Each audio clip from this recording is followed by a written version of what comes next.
तो बच्चों आज हम चालू करने वाले हैं chapter blood from the physiology. काफी सारी पुस्तकें हैं, जैसे आपकी चैटर्जी हो गई, गायटन हो गई, सैमुलिंगम हो गई एंड मैनी मोर। आप किसी भी बुक में से पढ़ सकते हैं।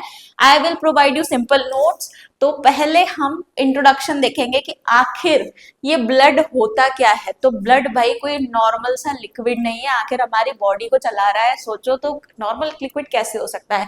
तो ब्लड जो है ना एक स्पेशल फ्लूइड कनेक्टिव टिश्यू होता है जो पूरी बॉडी को एक कनेक्ट करके रखता है, हर जगह सर्कुलेट होता है। देखो सर्कुलेट कंटिन्यूअसली, मतलब बॉडी पूरी बॉडी में सर्कुलेट हो रहा है और हर एक सेल तक पहुंचता है वो ब्लड। वो जो स्पेशल कनेक्टिव टिश्यू है, फ्लूइड के वे में है, कनेक्टिव टिश्यू है और हर एक सेल तक पहुंचता है, इसीलिए इसको internal transport system of the body भी कहा जाता है। ठीक है। अब जो ब्लड होता है ना वो बनता कैसे है, तो ये दो पार्ट से बनता है। एक होता है आपका लिक्विड पार्ट और एक होता है आपका सेल्यूलर पार्ट। वो फ्लूइड है लिक्विड पार्ट की वजह से और उसके अंदर सेल्स होती है। जो लिक्विड पार्ट है उसको हम कहते हैं प्लाज्मा, जो कि प्लाज्मा से बना होता है, और जो सेल्यूलर पार्ट है उसमें होती है ब्लड सेल्स, जो आरबीसी, डब्ल्यूबीसी, प्लेटलेट्स है, ये सब आपके सेल्यूलर पार्ट में आती है। मतलब ब्लड काय से मिलकर बनता है, प्लाज्मा और ब्लड सेल से। और एक बहुत ही नॉर्मल सा क्वेश्चन जो आपको वाइवा में भी पूछा जा सकता है कि एडल्ट ह्यूमन में टोटल वॉल्यूम ऑफ ब्लड कितना होता है, तो भाई 5 से 6 लीटर होता है नॉर्मली। याद रखिएगा, ये आपको एमसीक्यूज कॉम्पिटिटिव्स में भी आ सकता है या फिर आपको वाइवा में भी पूछा जा सकता है। Now the next question come is why is blood so important. क्यों है हमारी बॉडी के लिए इम्पोर्टेंट। आप सोचो कि भाई मैडम एग्जाम में क्वेश्चन आएगा इसलिए इम्पोर्टेंट है। नहीं, हमारी बॉडी के लिए भी बहुत इंपॉर्टेंट चीज है। ब्लड ना हो तो क्या क्या चीजें रुक जाएंगी तो पता भी नहीं है। देखो अगर ब्लड ने सर्कुलेशन अपना बंद कर दिया ना, ब्लड कहीं रुक गया तो ऑक्सीजन भी रुक जाएगा, क्योंकि ऑक्सीजन जो सर्कुलेट होता है वो ब्लड के थ्रू होता है। तो अपनी बॉडी को, ऑर्गन्स को न्यूट्रिशन मिलना भी रुक जाएगा। ऑक्सीजन नहीं है, ब्लड नहीं है, न्यूट्रिशन कैसे पहुंचेगा। जैसे कि मैंने पहले ही बताया, वो तो ट्रांसपोर्ट सिस्टम है, हर एक चीज को ट्रांसपोर्ट करता है। वेस्ट अपनी जगह रुक जाएगा, वो बाहर निकलने के लिए उसको कोई रास्ता ही नहीं मिलेगा, क्योंकि ब्लड नहीं है। लाइफ ही खत्म हो जाएगी अल्टीमेटली। सोच रहे हो ऑक्सीजन नहीं है, न्यूट्रिशन नहीं है, वेस्ट बाहर नहीं जा रहा, सब कुछ बॉडी में ही है, तो लाइफ कहाँ से रहेगी। एक एग्जाम्पल देती हूँ। जैसे सिटीज में रोड सिस्टम होता है ना, कि जैसे ट्रक से इधर उधर पहुंचाते हैं, रोड के थ्रू ही पहुंचाते हैं, वैसा ही ब्लड सिस्टम है हमारी बॉडी के लिए। रोड नहीं होगी तो कोई सप्लाई नहीं होता, वेस्ट का ट्रांसपोर्ट नहीं होता और सिटी में कोलैप्स, एकदम सब जमावड़ा हो जाता है। बिल्कुल बॉडी में भी वैसा ही होगा। अगर ब्लड नहीं हुआ ना तो हमारे अंदर सब कुछ, वेस्ट भी वही, ऑक्सीजन इधर उधर नहीं हो रहा है, न्यूट्रिशन नहीं मिल रहा है, मरना ही है। ठीक है। अगर ब्लड का रोल जो है ना वो सिर्फ ऑक्सीजन को ट्रांसपोर्ट करना नहीं है, ठीक है, बल्कि हमारे बॉडी को बैलेंस को बनाए रखता है। बॉडी बैलेंस सिस्टम जो होता है उसको मेंटेन करने का भी काम ब्लड का ही है। This is why it is so important. देखो इसीलिए ब्लड को ना मेंटेनेंस ऑफ इंटरनल एनवायरनमेंट भी कहते हैं। हमारे बॉडी के इंटरनल एनवायरनमेंट को पूरा मेंटेन करता है वो ब्लड, इसीलिए बहुत इंपॉर्टेंट है। और ये जो इंटरनल एनवायरनमेंट वाला कॉन्सेप्ट है ना भाई, ये बहुत इंपॉर्टेंट है आपके एग्जाम पॉइंट ऑफ व्यू से। ये कॉन्सेप्ट था क्लॉड बर्नार्ड का, ये नाम याद रख लेना, बहुत इंपॉर्टेंट है और एक बार रीड जरूर कर लेना। भाई अब समझते हैं हम ब्लड के फंक्शंस को। बहुत ही इंपॉर्टेंट टॉपिक है, चाहे एग्जाम पॉइंट ऑफ व्यू से जो यूनिवर्सिटी एग्जाम में लिखते हो उसमें भी पूछ सकते हैं, वाइवा में भी पूछ सकते हैं, और आपके कॉम्पिटिटिव गवर्नमेंट एग्जाम्स में भी आ सकता है एमसीक्यूज इसमें से। तो इसको रट्टा मत मारना, बिल्कुल लॉजिकली बेसिक समझने की कोशिश करना, फिर तुम लिख लोगे आराम से। इसके कुछ 8 फंक्शंस होते हैं, जैसे कि ट्रांसपोर्ट फंक्शन होता है, रेस्पिरेटरी फंक्शन होता है, न्यूट्रिटिव फंक्शन होता है, एक्सक्रीटरी फंक्शन होता है, regulation of body temperature, body temperature को कैसे रेगुलेट करेगा, एसिड बेस हमारी बॉडी का बैलेंस बनाए रखेगा, डिफेंसिव मैकेनिज्म का भी रोल होता है, और हीमोस्टेटिक, जो कि बहुत इंपॉर्टेंट चीज है। पहला आता है ट्रांसपोर्ट, जो मैं आपको पहले भी बता चुकी हूँ, बहुत ही बेसिक फंक्शन है इसका। ये ट्रांसपोर्ट क्या क्या चीजें करता है, ऑक्सीजन को ट्रांसपोर्ट करता है लंग्स से लेकर हर एक सेल तक पहुंचाने में। ऑक्सीजन लंग्स से जाएगी हर एक सेल तक, फिर वही CO2 उसका उल्टा काम रहेगा। CO2 को लेकर के आएगा, सेल्स से लेकर वापस लंग्स तक पहुंचाने का काम करता है। न्यूट्रिएंट्स को भी आपके इंटेस्टाइन से बॉडी की सेल्स तक पहुंचाता है। हॉर्मोन्स एंडोक्राइन ग्लैंड से लेकर के हर एक टारगेट ऑर्गन तक पहुंचाएगा। जो भी एंडोक्राइन ग्लैंड से आपके हॉर्मोन्स की जरूरत है हर एक ऑर्गन के लिए वहां तक पहुंचाएगा। ये सारे काम ब्लड के होते हैं। एंजाइम्स, विटामिन, इलेक्ट्रोलाइट, ये सारा का भी सर्कुलेशन ब्लड ही करता है। तो इन बेसिक हम ये कह सकते हैं कि भाई ब्लड तुम्हारा डिलीवरी बॉय है, हर चीज की डिलीवरी कर रहा है, याद रखना बिल्कुल, डिलीवरी बॉय। फिर आता है रेस्पिरेटरी सिस्टम। जैसा कि मैंने बताया ब्लड जो है ऑक्सीजन पिक करता है लंग्स से और सेल तक पहुंचाता है। उसी के साथ CO2 जो है वो सेल से लेता है, लंग्स तक पहुंचाता है।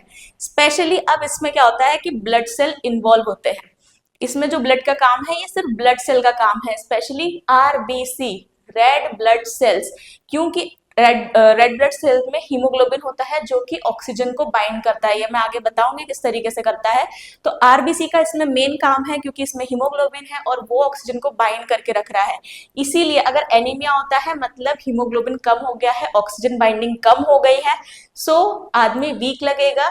जो भी पर्सन एनीमिक है वो वीक हो जाएगा, उसको सांस लेते नहीं बनेगी क्योंकि ऑक्सीजन कम सप्लाई हो पा रहा है। तीसरा हमारा फंक्शन आता है न्यूट्रिटिव फंक्शन। भाई ब्लड जो है न्यूट्रिएंट्स को भी सप्लाई करता है, जैसे ग्लूकोज है, एमिनो एसिड्स है, फैटी एसिड है, विटामिन्स, ये सारी चीजें भी ब्लड ही सप्लाई करता है। अगर प्रॉपर ब्लड सप्लाई नहीं रहा तो न्यूट्रिएंट्स जो है वो सेल्स को मिलेंगे नहीं। अब सेल हो जाएगी भूखी, हंग्री हो जाएगी बिल्कुल। तो ऐसी कंडीशन में जब शॉक लगता है या सिवियर ब्लड लॉस होता है तो ऑर्गन फेलियर भी हो सकता है क्योंकि न्यूट्रिएंट्स ही नहीं है उनके पास। अगला फंक्शन आता है हमारा एक्सक्रीटरी फंक्शन। ये भी मैं बता चुकी हूँ, बेसिक में ट्रांसपोर्ट सिस्टम की वजह से ही होता है। देखो ब्लड जो है पूरा वेस्ट प्रोडक्ट कलेक्ट करता है और उसे डिलीवर करता है एक्सक्रीटरी ऑर्गन्स तक, जैसे कि जो यूरिया है वो किडनी तक पहुंचाएगा, कार्बन डाइऑक्साइड जो मैं बता चुकी हूँ वो सेल से लेकर लंग्स तक पहुंचाएगा और बिलीरुबिन लिवर तक पहुंचाएगा। अगर ये फंक्शन नहीं होगा ना तो भाई बॉडी अपने ही वेस्ट से खुद को पॉइजनस बना लेगी। सोचो अंदर कितना पॉइजन भर जाएगा, इसलिए ब्लड का ये फंक्शन बहुत ही इंपॉर्टेंट है। अगला फंक्शन आता है हमारा रेगुलेशन ऑफ बॉडी टेम्परेचर। ठीक है, ब्लड जो है हीट को एब्जॉर्ब कर लेता है, ठीक, एंड उसको इवनली पूरी बॉडी में डिस्ट्रीब्यूट करेगा। ठीक है, इसीलिए फीवर के टाइम जो हमारी स्किन है ना थोड़ी सी वार्म लगने लग जाती है, गर्म लगती है, क्योंकि जो ब्लड है वो एब्जॉर्ब कर रहा है आपकी हीट को और वो इवनली पूरी बॉडी में डिस्ट्रीब्यूट कर रहा है। ठीक है, और वही कोल्ड एनवायरनमेंट की बात करें तो ब्लड फ्लो फिर एडजस्ट होने लग जाता है, उस हिसाब से आपका बॉडी हीट और कोल्डनेस को एडजस्ट करती है, बैलेंस करती है। एसिड बेस बैलेंस भी करवाता है ब्लड। हमारी बॉडी का एसिड बेस बैलेंस भी ब्लड का ही काम है। ब्लड का नॉर्मल पीएच होता है 7.35 से 7.45। ये एक्यूरेट है, ये वर्ड आना ही चाहिए, ये लिखना प्रॉपर, 7.35 से 7.45। ब्लड में बफर सिस्टम होते हैं जो इसके पीएच लेवल को मेंटेन करते हैं। अगर जरा सा भी पीएच में चेंज हुआ तो ये हमारे सेल के जो फंक्शन है, जो भी सेल काम करती है, पावर बनाती है, एनर्जी प्रोवाइड करती है, डिवाइड होती है, सारा कुछ डिस्टर्ब हो जाएगा। इसीलिए पीएच का नॉर्मल होना बहुत ही जरूरी है और ये काम कराता है हमारा ब्लड। अगला फंक्शन आता है डिफेंसिव मैकेनिज्म का। जैसे हम अपने लिए डिफेंसिव मैकेनिज्म सीखते हैं, बिल्कुल ब्लड के पास खुद का डिफेंसिव मैकेनिज्म होता है। ब्लड अपनी बॉडी को प्रोटेक्ट करता है किसी भी तरीके के इन्फेक्शन होने से। ठीक है, जिसमें आपका इंक्लूड क्या क्या होती है, blood cells, WBC white blood cell, antibodies and complement system, ये तीनों ही चीज इंक्लूड होती है आपके डिफेंसिव मैकेनिज्म में। जब भी इन्फेक्शन होगा जो ब्लड सेल्स है ना वो डायरेक्टली फाइट करने आ जाएगी। WBC को आपका प्रोटेक्टर भी कहते हैं, जो आपकी इन्फेक्शन से आपको बचाता है, डिफेंसिव मैकेनिज्म शो करता है।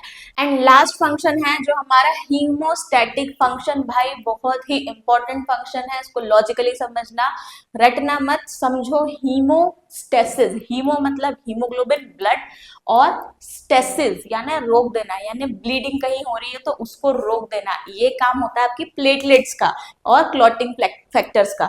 जो आपके क्लॉटिंग फैक्टर्स होते हैं, 12 क्लॉटिंग फैक्टर होते हैं, आप 12th में पढ़ के भी आए होंगे। उसका नाम मुझे कमेंट सेक्शन में जरूर बताना, कौन कौन से फैक्टर्स होते हैं और कौन सा एब्सेंट होता है स्पेशली बताना।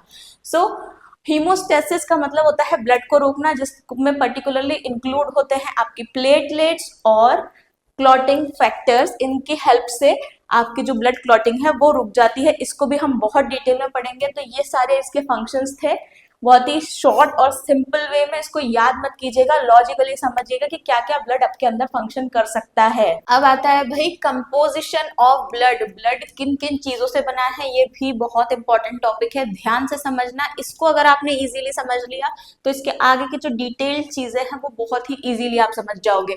तो जैसा कि मैंने बताया था स्टार्टिंग में ही कि ब्लड दो चीजों से बना होता है, प्लाज्मा और ब्लड सेल्स, लेकिन उसका कितना कितना पार्ट होता है। तो जो प्लाज्मा होता है वो पूरे ब्लड का 55% होता है, जबकि जो ब्लड सेल्स होती है वो कितना बच रहा है 45%, तो वो 45% होती है। जो प्लाज्मा होता है वो लिक्विड पार्ट है, ये भी मैं बता चुकी हूँ, और इसमें इस लिक्विड पार्ट में मोस्टली वाटर ही होता है, यानी 92% वाटर ही होगा। अदर कंपोनेंट्स यानी 8 to 10% बाकी के कंपोनेंट्स होंगे, प्रोटीन, इलेक्ट्रोलाइट्स, न्यूट्रिएंट्स, हार्मोन्स और वेस्ट प्रोडक्ट्स, ये सब सिर्फ 8 से 10% होंगे। अब ये भी ना 3 मेजर टाइप्स के होते हैं, अल्ब्यूमिन, ग्लोब्यूलिन और फाइब्रिनोजन। ये 3 नाम आपको याद करने रहेंगे कि प्लाज्मा में आपको 3 तरीके के प्लाज्मा मिलेंगे, अल्ब्यूमिन, ग्लोब्यूलिन और फाइब्रिनोजन। फर्स्ट जो है आपका ऑस्मोटिक प्रेशर मेंटेन करता है, जो अल्ब्यूमिन है, ग्लोब्यूलिन जो है आपकी इम्यूनिटी बढ़ाता है, और फाइब्रिनोजन आपके ब्लड क्लॉटिंग में काम आता है। आप पढ़ेंगे अगर 12 क्लॉटिंग फैक्टर, तो फाइब्रिनोजन एक फैक्टर मिलेगा जो आपके ब्लड क्लॉटिंग में काम कराता है। अब आते हैं हम ब्लड सेल्स पे। ब्लड सेल्स जो कि 45% है पूरे ब्लड का, इन्हें फॉर्म्ड एलिमेंट्स भी कहा जाता है। 3 टाइप की ब्लड सेल्स हमें मिलती है, आरबीसी, डब्ल्यूबीसी और प्लेटलेट्स। आरबीसी मतलब red blood cells, WBC white blood cells, और प्लेटलेट्स जो आपके क्लॉटिंग में काम आते हैं अलोंग विद क्लॉटिंग फैक्टर्स, ये भी मैं बता चुकी हूँ। तो आरबीसी जो है ऑक्सीजन ट्रांसपोर्ट करता है, हमने स्टार्टिंग में भी देखा था, फंक्शन ऑफ ब्लड में भी देखा कि ऑक्सीजन ट्रांसपोर्ट करने में जो आरबीसी के अंदर हीमोग्लोबिन है वो ऑक्सीजन को बाइंड करता है, इस वजह से ऑक्सीजन ट्रांसपोर्ट आरबीसी कराता है। इसके अंदर हीमोग्लोबिन होता है, ये भी हम जानते हैं। और सबसे ज्यादा अगर नंबर में कोई ब्लड सेल्स होती है तो वो होती है RBC, maximum in number is RBC. Now WBC, जैसे कि मैंने पहले ही बताया था, ये अपनी बॉडी को प्रोटेक्ट करता है, डिफेंसिव मैकेनिज्म का काम करता है। तो बॉडी को डिफेंस करने का काम करता है, इम्यूनिटी मेंटेन करता है और इन्फेक्शन से फाइट करता है। इन्फेक्शन में डायरेक्टली ब्लड सेल इन्वॉल्व होते हैं फाइट करने के लिए, तो वो यही ब्लड सेल है, व्हाइट ब्लड सेल, जो इन्फेक्शन से फाइट करता है। डब्ल्यूबीसीज भी कई सारे तरीके के सेल्स होते हैं, जैसे न्यूट्रोफिल्स, लिम्फोसाइट, मोनोसाइट, इओसिनोफिल्स और बेसोफिल्स, जो हम नेक्स्ट लेक्चर्स में पढ़ेंगे, डिटेल में पढ़ेंगे। बट ये जो नाम है आपने देखे होंगे जब आप सीबीसी वगैरह कराते हो, ब्लड रिपोर्ट कराते हो, तो ये सारे नाम आप देखते ही होंगे। एंड तीसरा आता है आपका प्लेटलेट, जो कि ब्लड क्लॉटिंग में काम करता है। जब ब्लड क्लॉट करा ही रहा है, मतलब जो ब्लीडिंग हो रही है उसको कंट्रोल करने का काम कर रहा है, ब्लीडिंग को रोकने का भी काम कर रहा है।